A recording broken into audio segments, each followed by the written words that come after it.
Welcome to sunny Pittsburgh, Pennsylvania. Behind me is the monument for the Immaculate Reception. You heard me correctly, the Immaculate Reception and not conception. The Immaculate Reception is one of the most famous and controversial plays in National Football League history. But how did this Christian cultural representation get its name? Well, effectively, that's what my research will be discussing in my project for American Christian heritage. The topic to be explored with my research this semester will be to highlight Christianity, notably its institutions and beliefs, as the founding principles and philosophical underpinnings of the sport of American football.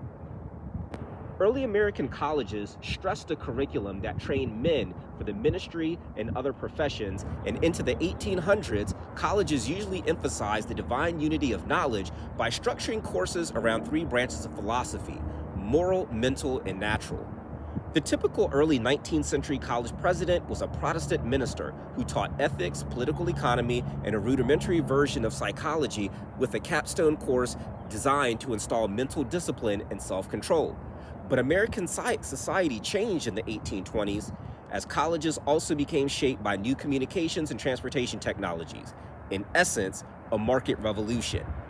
Early on, as these colonial colleges matured, they embraced the philosophy of Muscular Christianity, in which they contended that individual physical culture, not team sports, might teach young men moral, mental, as well as physical discipline.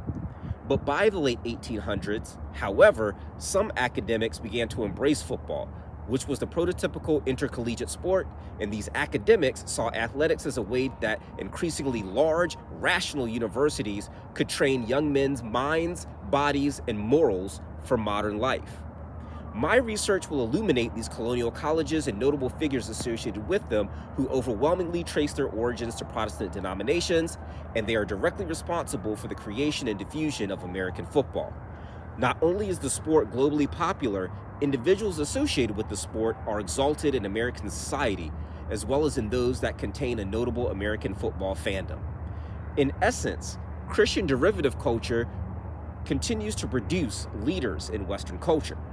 According to Ingracia, educators said that because physical training could easily become popular culture, and since popular culture could break down social norms, collegiate physical culture had to be carefully contained in a space located outside the marketplace. What my research will explore is that, alas, football escaped the confines of collegiate athletic amateurism as a result of the market forces propelling American football into the throes of globally recognized popular culture. As explored by Frederick Rudolph, Laurence Veysey, and John Thelin, these Protestant colonial colleges capitalized on their prestige. With their exalted status in the realm of American higher education, secularization paralleled prestige.